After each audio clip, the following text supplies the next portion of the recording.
नमस्कार। उम्मीद करता हूँ कि आप सब अपने घर में सुरक्षित होंगे और स्वास्थ्य संबंधी दिशा निर्देशों का पालन कर रहे होंगे। कोविड 19 के चुनौती के समय एक और चर्चा मुझे लगता है कि जो बहुत महत्वपूर्ण है वो है मूल कर्तव्यों को लेकर। फंडामेंटल ड्यूटीज़ को हमारे संविधान में 1942 कॉन्स्टिट्यूशनल अमेंडमेंट के द्वारा सन 1976 में ऐड किया गया।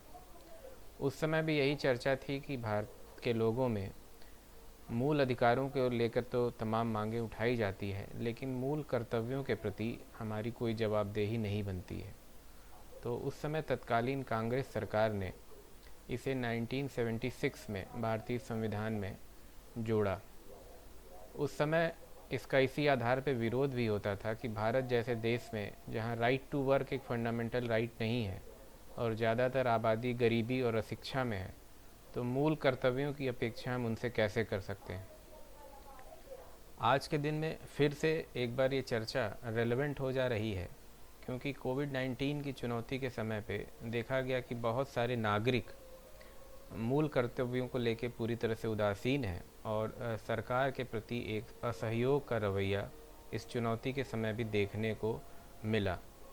अगर हम फंडामेंटल ड्यूटीज़ को देखें तो मुख्यतः इसमें 10 फंडामेंटल ड्यूटीज़ थीं, जो बाद में एक और फंडामेंटल ड्यूटी जो राइट टू एजुकेशन को लेके पेरेंट्स के रिस्पॉन्सिबिलिटी से संबंधित था, उसे 1986 में संविधान संशोधन के द्वारा जोड़ा गया।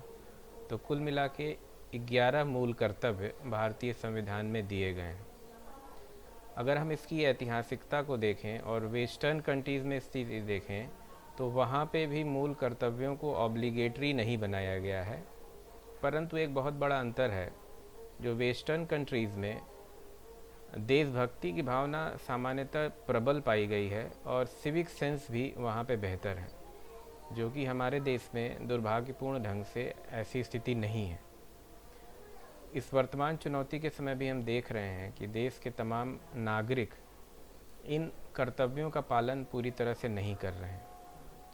अगर हम मूल कर्तव्यों और मूल अधिकारों को देखें तो मूल अधिकार समस्त व्यक्तियों को दिए गए हैं, जबकि मूल कर्तव्यों की अपेक्षा नागरिकों से ही की गई है। Fundamental rights and duties are correlative. ये कहा जाता है कि अगर हम अधिकारों की अपेक्षा करते हैं तो संविधान भी हमसे ये अपेक्षा कर सकता है कि हम कुछ कर्तव्यों का भी पालन करें। अगर भारतीय संविधान के परिप्रेक्ष्य में देखें तो इसे इन्फोर्स हम नहीं करा सकते हैं न्यायालयों के द्वारा, लेकिन तमाम समय पे तमाम रेलेवेंट मौक़ों पर उच्च न्यायालयों और माननीय सुप्रीम कोर्ट ने मूल कर्तव्य का उपयोग किसी भी अधिनियम के इंटरप्रिटेशन को करने में किया है। इसे इन्फोर्स तो नहीं बनाया गया, लेकिन आज की डेट में ये रेलेवेंट बहुत है। अगर हम इसके कुछ विशेष प्रावधानों को देखें तो सेक्शन 51A में ये 51A का H जो कहता है to develop the scientific temper, humanism and the spirit of inquiry and reform, to safeguard public property and to abjure violence. तो ये सारे प्रावधान जो है वो आज की स्थिति में बड़े महत्वपूर्ण हो जाते हैं और इनके इन्फोर्समेंट के बारे में सोचने की प्रासंगिकता एक खड़ी हो जाती है। हालांकि न्यायालयों द्वारा ये इन्फोर्स नहीं कराए जा सकते हैं, इसलिए विकल्प के रूप में ये देखा जा सकता है कि क्या ऐसी कोई पेनल्टी वगैरह लगाई जा सकती है जो फंडामेंटल ड्यूटीज़ को इन्फोर्स करने में सहायक हो। शुरू से ही माना जाता रहा कि इसको इन्फोर्स करने के लिए कॉन्स्टिट्यूशनल मेथड ही अडॉप्ट किया जा सकता है। इसे किसी को बलपूर्वक नहीं इन्फोर्स कराया जा सकता है, क्योंकि एक तरह से ये मॉरल ड्यूटी के रूप में आते हैं जो हर देश के नागरिकों का अपने देश, अपने संविधान और अपने समाज के प्रति कर्तव्य है।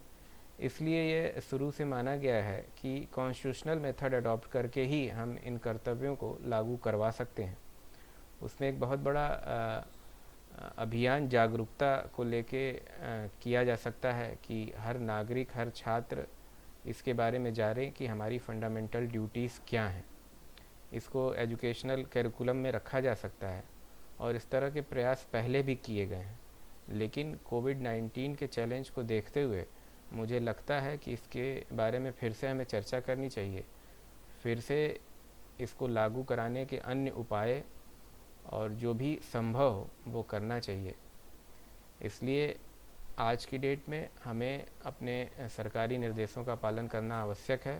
संविधान में जो दिए हुए फंडामेंटल ड्यूटीज़ उनका पालन करना आवश्यक है। इसी के साथ और मैं उम्मीद करता हूं कि आप सब इस चर्चा को आगे बढ़ाने में अपना सहयोग देंगे। मैं आप लोगों को नमस्कार करता हूं। धन्यवाद।